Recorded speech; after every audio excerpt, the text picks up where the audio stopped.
السلام عليكم ورحمة الله وبركاته. اهلا بكم حبايبي في قناتي. النهاردة هنعمل مع بعض طريقة التورتة بس الاطفال، اللي هي يعني هعمل فيها كولرز كتير، الالوان، يعني هما بيحبوا الحاجات دي. بس انا هقول لكم وانا عاملة الكيكة، بنزل لكم بعد كده في فيديو كيكة لوحدها. هقول لكم مقادير الكيكة بقى. بصوا هي طلعت مني كده بالشكل ده، بصوا. بس انا طبعا شلت الزيادات زي ما انتم شايفين كده. هقول لكم على مقاديرها بقى. بصوا انا بحتاج 7 بيضات، بس مش هفصل البياض عن الصفار، هحط البيضة كاملة. كده هعمل مقاس 26. اللي عايز يعني يخليها 30 في 40 التورتايه، ممكن يزود بقى، يضاعف المقادير اللي انا بقولها دي. هيبقى 7 بيضات، وعايزة ظرف فانيليا، عايزة رشة ملح صغيرة، وكوباية سكر اللي هو بالمج بتاع الشاي العادي. ال7 بيضات هنزلهم في طبق طبعا، او بولة اي حاجة ازاز. بعد كده هحط عليها ظرف الفانيليا ورشة الملح الصغيرة، وهضربهم كويس جدا لغاية ما تبقى كريمي كده. وبعد كده هنزل بالسكر شوية بشوية على الخليط.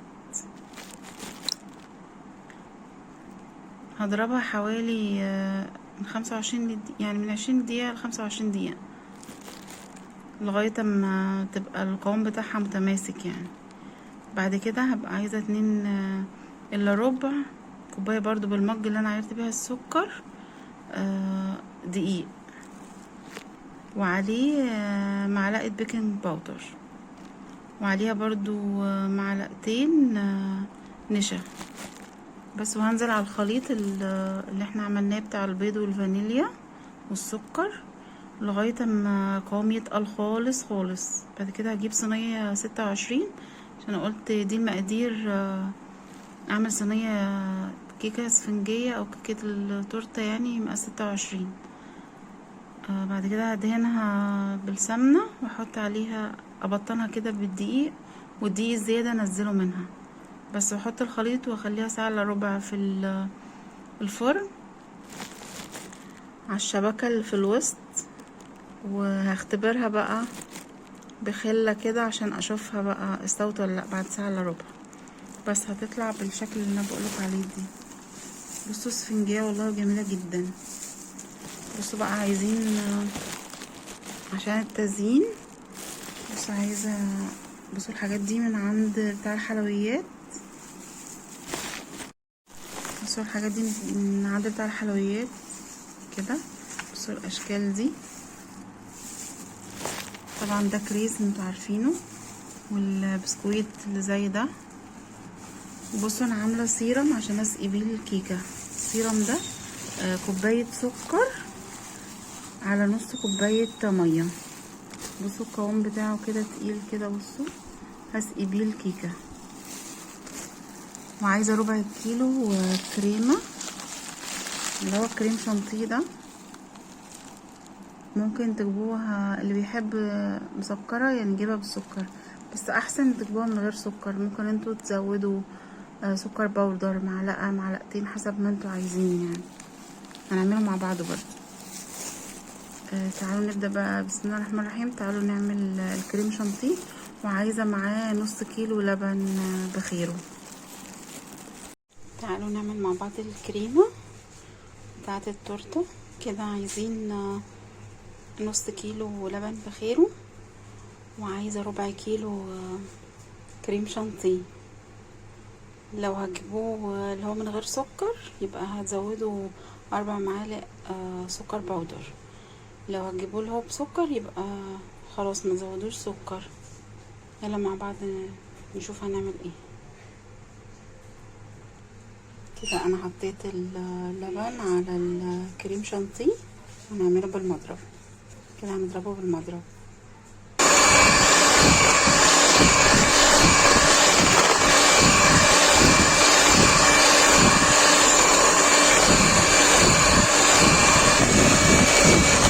كده بدأت تتقل. المضرب فانتم مش سامعين. بصوا كده بدأت تتقل، هفضل لغاية اما تتقل القوام اللي انا عايزاه.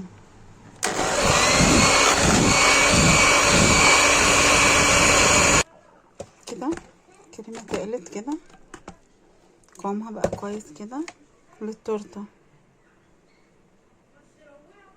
كده بعد ما عملنا الكريم شانتيه مع بعض، بصوا انا عايزه اقول لكم انا عامله شوكليت بالشكل ده في البيت.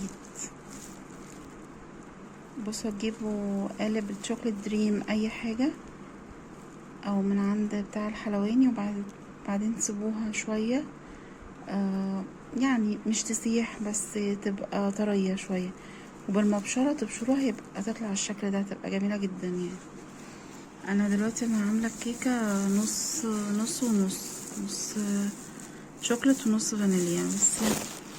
يعني نسيت اقول لكم في المقادير، اللي عايز يعملها شوكليت ممكن يحط يشيل مقدار من الكميه اللي احنا عملناها بتاعه الخليط، يعني بتاعه الكيكه الاسفنجيه، ونص ونص، يسيب نص بالفانيليا ونص يحط عليه مثلا معلقتين او 4 معالق كاكاو خام بس، هتطلع كده. ونحط في الصينية مثلا ممكن ورق فويل، انا بحط في الوسط، او ممكن لو عندكم الصينية المقسومة دي، وهتطلع بالشكل ده يعني. كده دلوقتي عايزين بقى نقطعها. بصوا ممكن تقطعوها بالسكينة او اللي احنا بنعمل بيها الكريم شانتيه كده ديت على التورته، او ممكن اسهل حاجه فتله برضه، يعني انا مسهلاها عليكم قوي. تعالوا بقى نشوف مع بعض هنعملها ازاي. دلوقتي انا قطعتها اهي 3. بصوا ادي واحده، ادي واحده، ودي واحده تحت.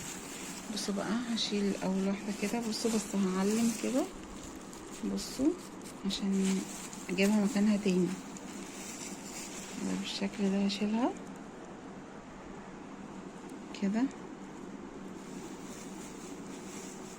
وهشيل برضو التانية عشان اسقي اخر واحدة بالسيرم.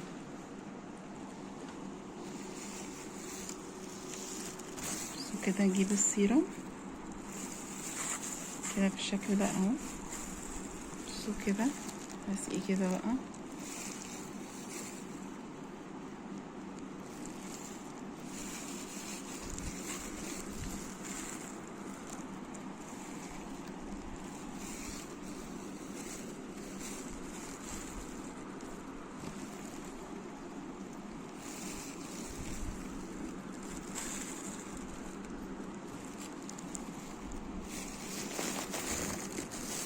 كده خلصت. كده بقى اجيب الكريمة سباتيولا كده،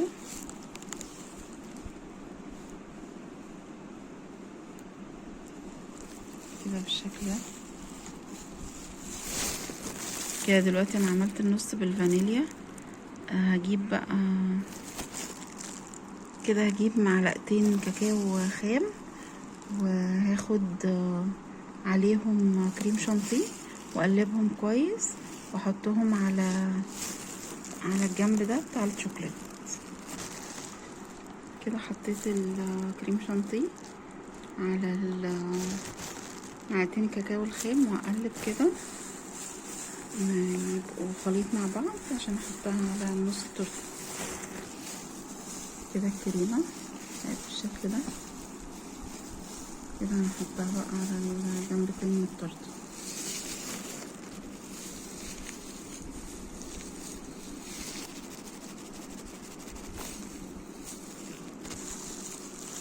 كده هنسويهم بالشكل ده كده، عشان يبقى كله سوا بعض كده.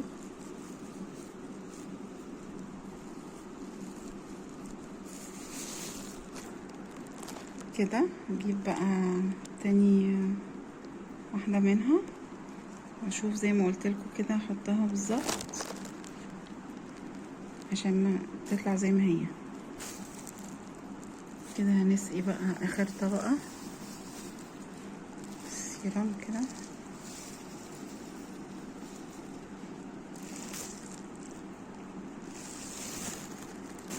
كده خلصنا السيرم، ولازم السيرم يبقى تقيل، ميبقاش خفيف يعني عشان يبقى حلو.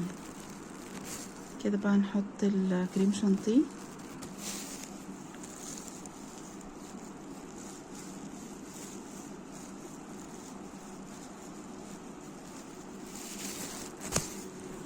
كده بقى هبدأ احط الكريمة من الجنب. بصوا كده، اسويها كده بقى كلها كده.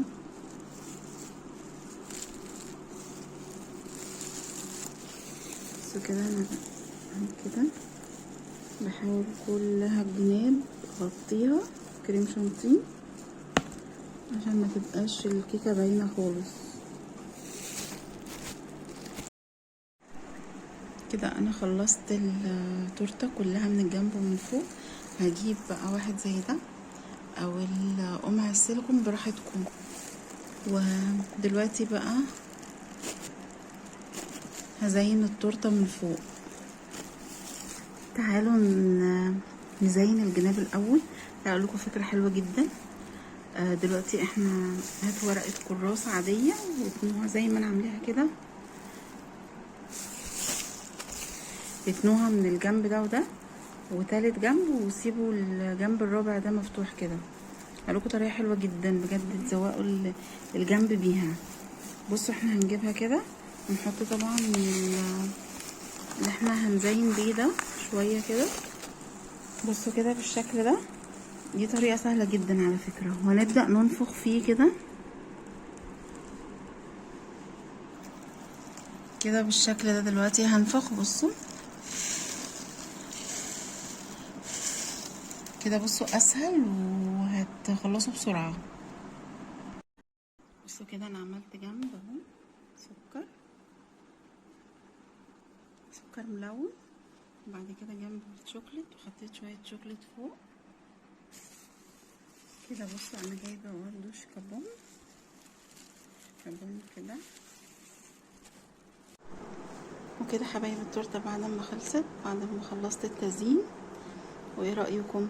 متنسوش اللايك والشير والاشتراك في القناه. بجد جربوها، الولاد هيحبوها جدا واحسن من بره وارخص من بره كمان. بصوا كمان هنا